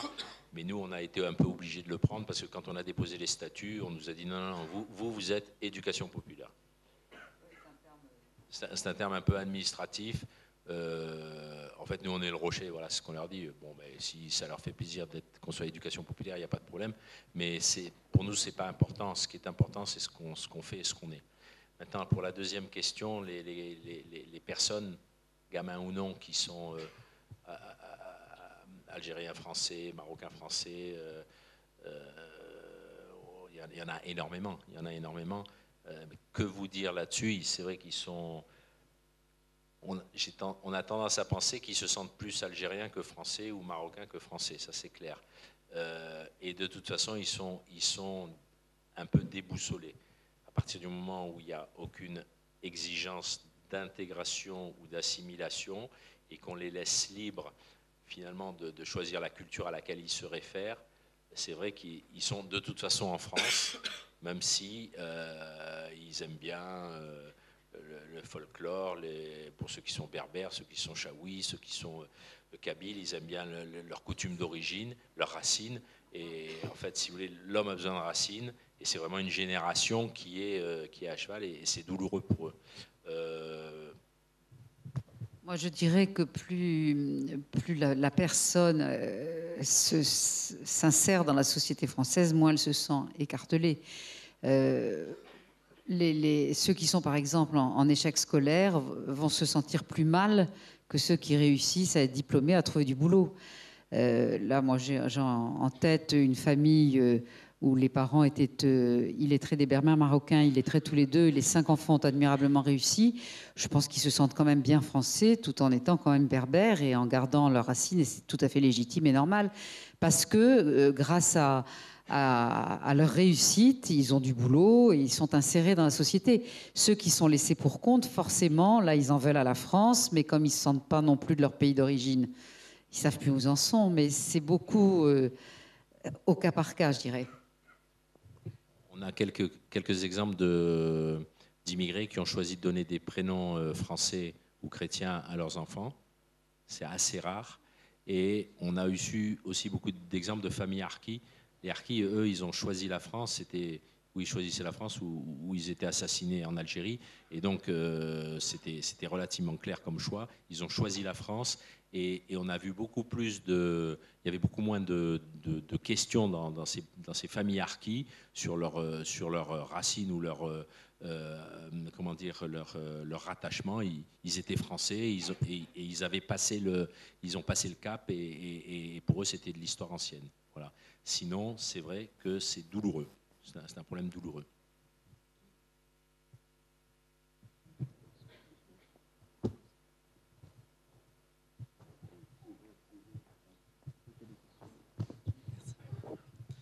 Bonsoir. À un moment dans le discours, vous avez abordé le sujet des attentats. Et vous avez expliqué que les anciennes générations étaient beaucoup moins sujettes au discours un peu de haine envers la France et à adhérer aux propos justement un peu extrémistes que les jeunes générations. Mais du coup, comment expliquer que ces anciennes générations tolèrent entre guillemets ce genre de discours chez leurs jeunes, alors que ça devrait les faire bondir un petit peu comme nous, du coup?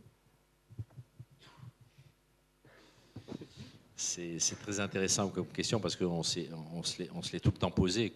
Pourquoi la passivité des parents? Alors, il faut savoir que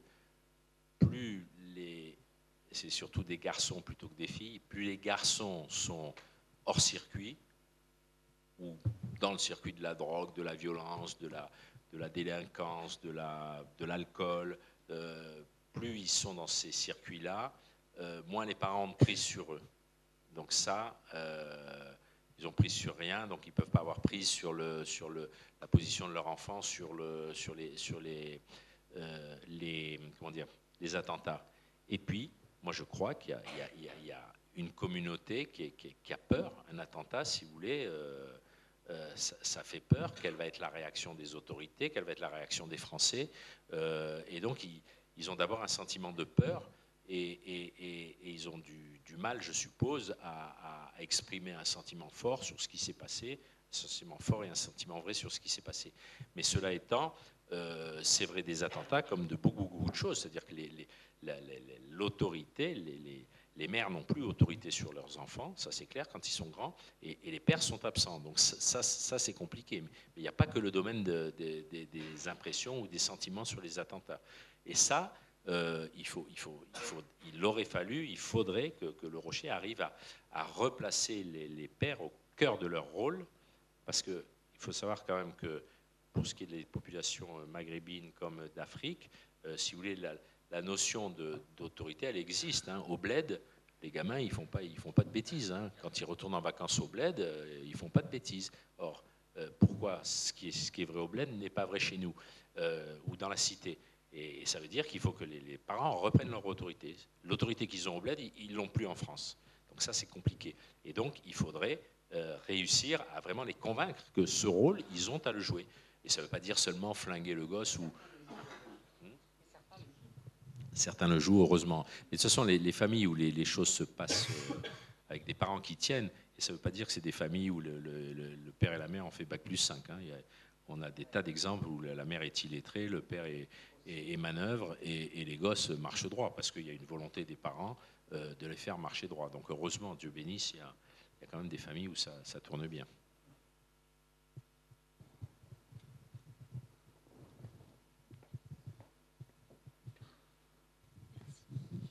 Je voulais savoir comment est constituée une équipe dans une antenne. Enfin, quel est le type de personnes et dans quelle proportion dans une équipe? Vous pouvez répéter la question. Pardon. Est-ce que vous pourriez dire quel est le type de personnes qui est représenté dans une équipe, dans chaque antenne? Enfin, c'est-à-dire des jeunes, des familles, etc. Comment c'est représenté dans une équipe du Rocher? Ah, tu peux peut-être répondre d'ailleurs, c'est pareil. Oui, alors ça dépend aussi de l'histoire de l'antenne, c'est-à-dire que plus une antenne est implantée depuis longtemps, plus l'équipe s'étoffe. Je vais commencer un peu à l'envers. Nous, les 2 dernières années, on a accompagné des ouvertures d'antennes, c'est-à-dire qu'on est arrivé dans des quartiers qui ne connaissaient pas le Rocher, où il fallait l'implanter, et ça a été le cas à Lyon et à Nîmes. Et là, on était 4. Il y avait un couple responsable de l'ouverture de l'antenne, et nous, on était un peu leurs anges gardiens ou leurs mentors, je ne sais pas comment on pourrait se définir, parce qu'on avait l'expérience de 3 ans de cité, donc on pouvait les aider. Et puis on avait aussi l'expérience du Rocher, on pouvait les aider à lancer l'antenne. Ça, c'est le démarrage d'une antenne. Après, dans une antenne qui tourne depuis longtemps, on peut être très nombreux. Au Muro, quand on est arrivé, il y avait... le responsable d'antenne, quand ça tourne, il y a le responsable d'antenne qui est salarié, il a généralement un adjoint qui est salarié aussi. Souvent, les responsables d'antenne, ce sont des couples, des familles, c'est-à-dire des couples avec des enfants qui vivent dans la cité. Gravitent autour d'eux donc des jeunes en volontariat de service civique, et souvent il y a un appartement pour les jeunes garçons, pour les garçons, un appartement pour les filles. Donc, dans une antenne comme Bondy ou comme les Mureaux qui tournent depuis longtemps, il y a en général au moins 4 volontaires en service civique, On essaye de mettre 2 garçons, 2 filles. Il y a des stagiaires. Polytechnique a un partenariat avec le Rocher. Donc, dans certaines antennes, il y a un stagiaire de Polytechnique qui vient 6 mois. L'ESSEC avait un partenariat, je ne sais pas si ça dure toujours. On a aussi des étudiants de l'ESSEC qui viennent, eux, pour 4 mois, par exemple. Et donc, il y a souvent, les jeunes en volontariat de service civique sont comment dire, rejoints par des stagiaires qui viennent moins longtemps qu'une année. Et puis, vous avez parfois, comme nous, des seniors qui sont bénévoles en cité, qui vivent dans la cité et qui donnent donc leur année ou plus à la cité. Et puis, vous avez en plus, et on les oublie souvent, et pourtant c'est capital comme rôle, tous les bénévoles extérieurs qui viennent simplement donner un peu de temps. Par exemple, au Mureau, on n'est pas très loin de Saint-Germain-en-Laye de Versailles, vous avez des bénévoles qui viennent de ces quartiers-là, et qui viennent, par exemple, faire 1 heure de soutien scolaire chaque semaine, ou bien 2 heures, ou bien des femmes qui viennent au café des femmes, etc. Et ça, c'est aussi très important, c'est volontaire, parce que quand ils sont fidèles, c'est eux qui assurent la permanence, finalement, de la présence du Rocher, puisque les équipes, elles tournent. Hein. Les responsables d'antenne, ils restent en général 3-4 ans. Les volontaires en service civique 1 an, les stagiaires quelques mois. Donc voilà, il y a une fragilité aussi dans ce turnover. Ce sont les bénévoles qui assurent la continuité.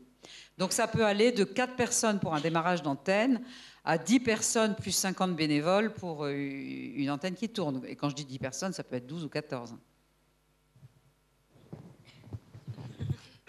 Bonsoir. J'ai une question. Je voulais savoir si vous êtes fait des amis, des vrais amis que vous avez gardés et des gens avec qui vous avez des vrais liens. Parce que je suppose que vous les avez beaucoup aidés, mais c'est vrai que vous parlez beaucoup de travail. Et j'ai une autre question aussi sur votre vie de famille. Vous avez dit que vous aviez 7 enfants. Comment ça s'est passé? Ils venaient vous voir dans la cité et comment ils ont pris aussi votre engagement dans la cité? Est-ce que pour vous ça a été vraiment, ça a été simple, ils ont compris? Et dernière question, est-ce que ça a été une seconde vocation pour vous, comme si c'était un appel vraiment après une vie, je suppose, bien chargée avec 7 enfants?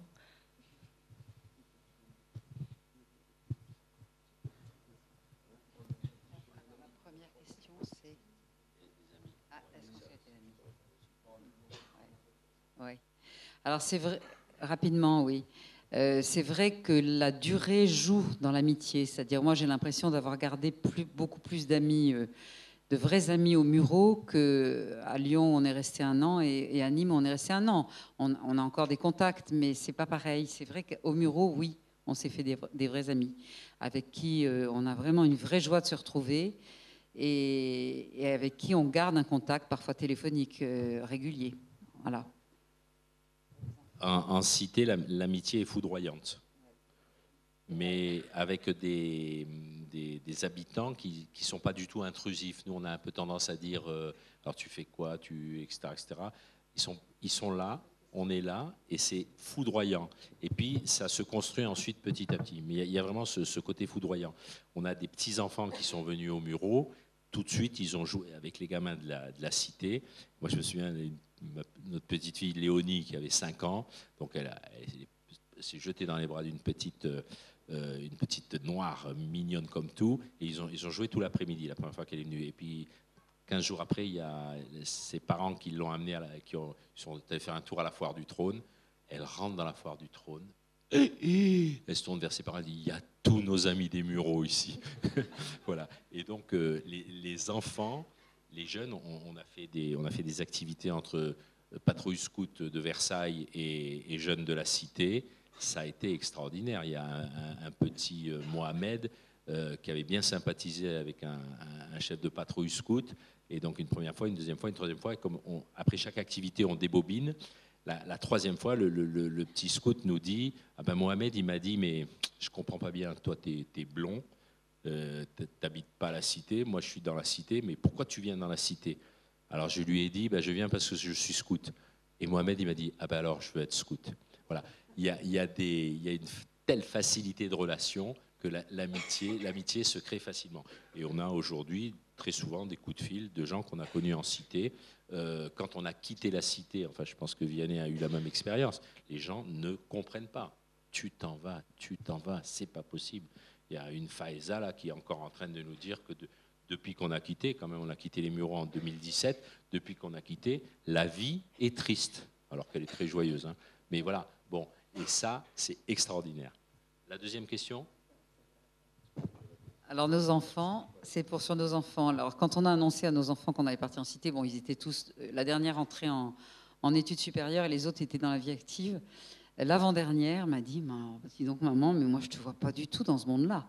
Et je dis, non, moi non, je m'y vois pas non plus, mais c'est comme ça, oui, clairement pour moi, je l'ai vécu comme un appel. Pour répondre à la question, je l'ai vraiment vécu comme un appel qui me dépassait complètement. Je m'y voyais pas, puis finalement, j'ai trouvé ça formidable et j'y ai beaucoup reçu.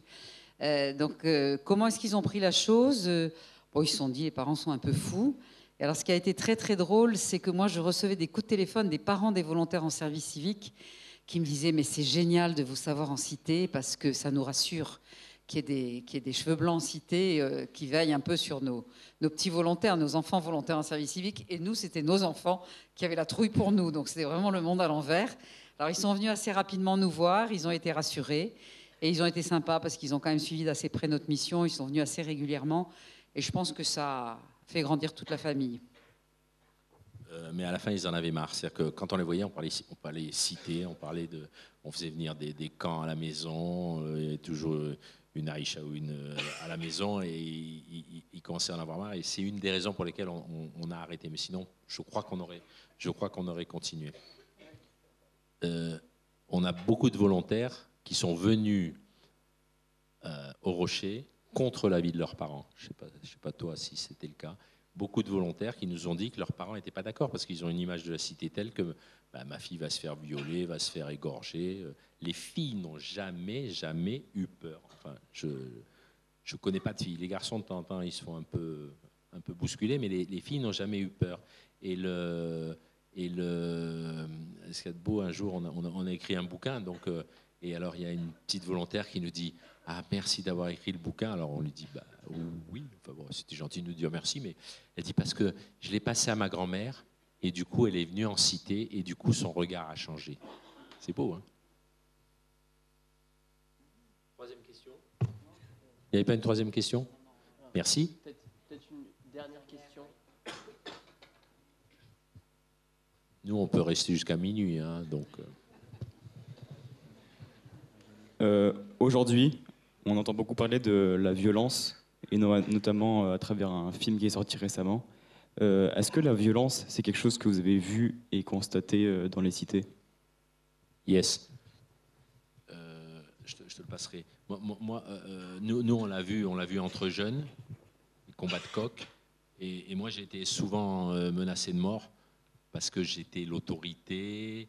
Je ne voulais pas qu'ils s'imaginent que quand je les voyais bourrés, quand on faisait les tournées de rue, que je trouvais ça normal. Parce que la première tournée de rue, on rigole avec eux, ils sont bourrés. La deuxième tournée de rue, on rigole avec eux, ils sont bourrés.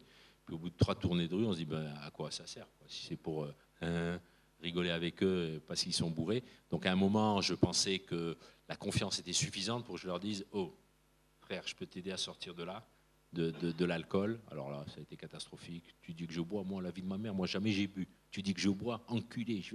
Hop, c'est parti. J'étais menacé. Et la violence, je l'ai vu, mais j'ai surtout vu la pauvreté de tous ces jeunes qui n'avaient que la violence à mettre en avant pour essayer d'exister. Et vraiment, j'ai eu beaucoup de compassion pour eux. Et je sais pas, vous avez eu des... Moi, j'ai vu la violence conjugale aussi.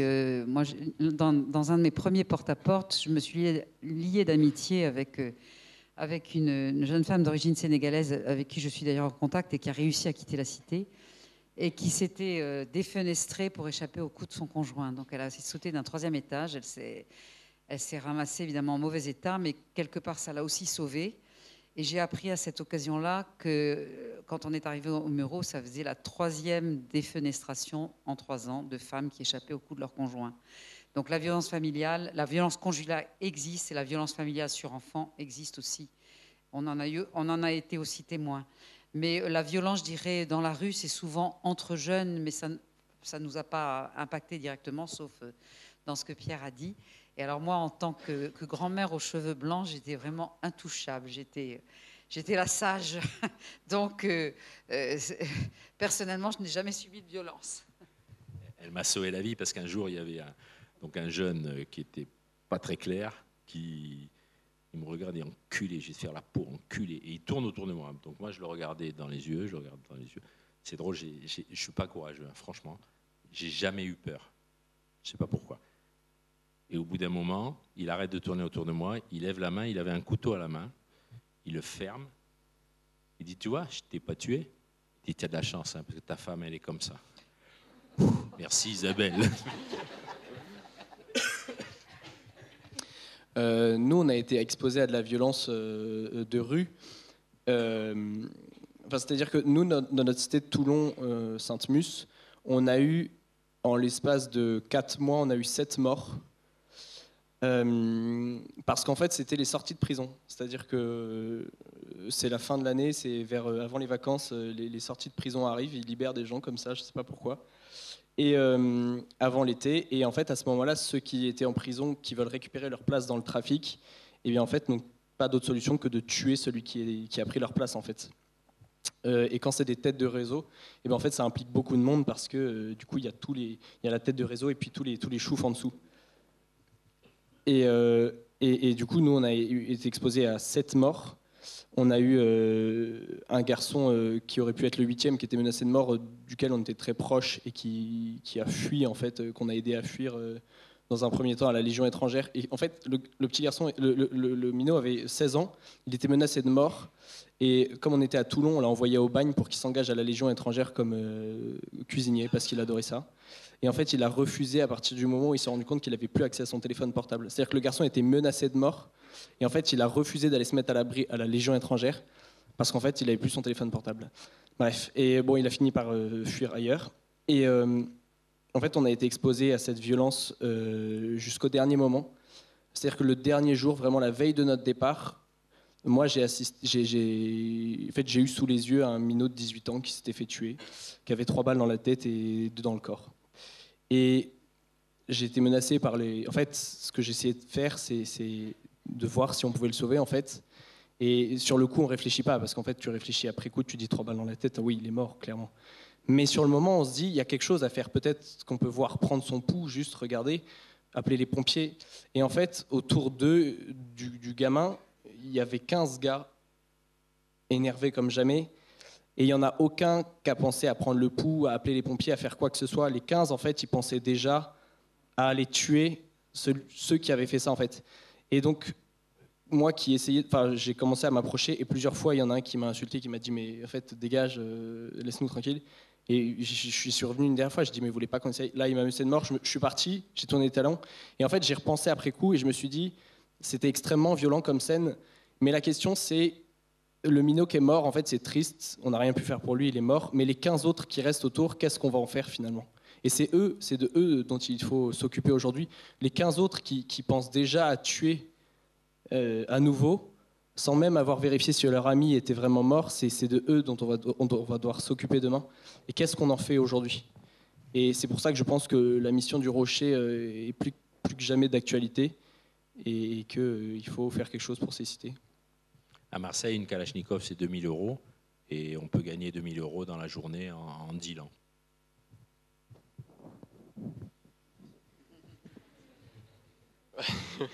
Voilà. Petite conclusion là-dessus. Je suis désolé pour ceux qui avaient encore des questions, mais malheureusement, on n'a pas les clés de l'ICES, donc on ne peut pas fermer derrière nous. Donc ce qu'on vous propose maintenant, pour ceux qui partagent notre foi, je vais passer le micro à notre aumônier pour la prière de fin.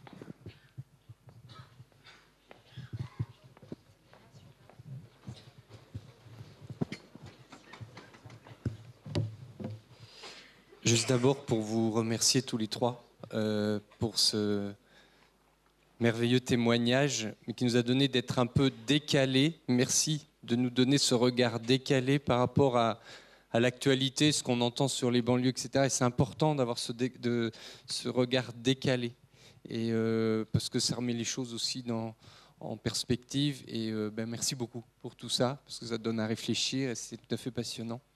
Alors, je pense que les intentions de prière, elles ne manquent pas avec tout ce que vous nous avez partagé.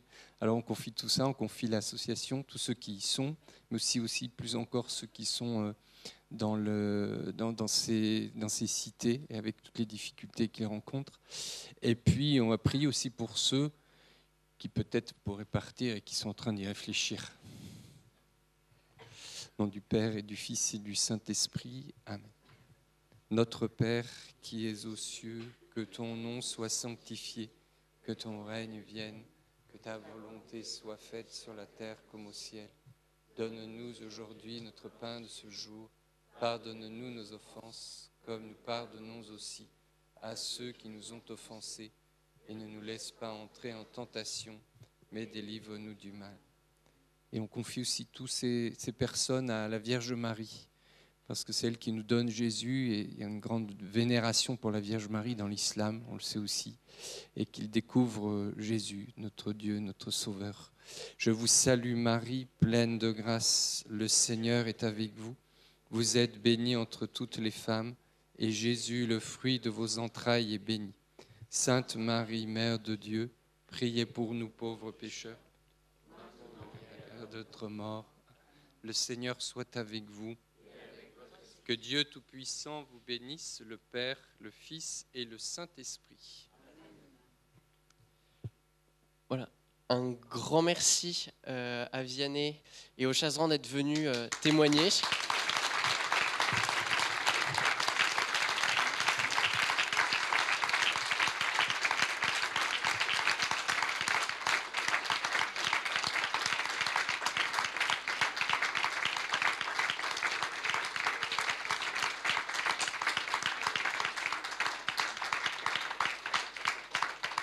Alors, les Chazerans ont écrit un livre, ça s'appelle « Oser la rencontre ». Donc, vous pouvez l'acheter, c'est aux éditions Emmanuel. En tout cas, un grand merci à tous les trois d'être venus. Un grand merci aussi à vous d'être venus. Et puis, bonne soirée et rendez-vous le 13 octobre avec Monseigneur Lebrun.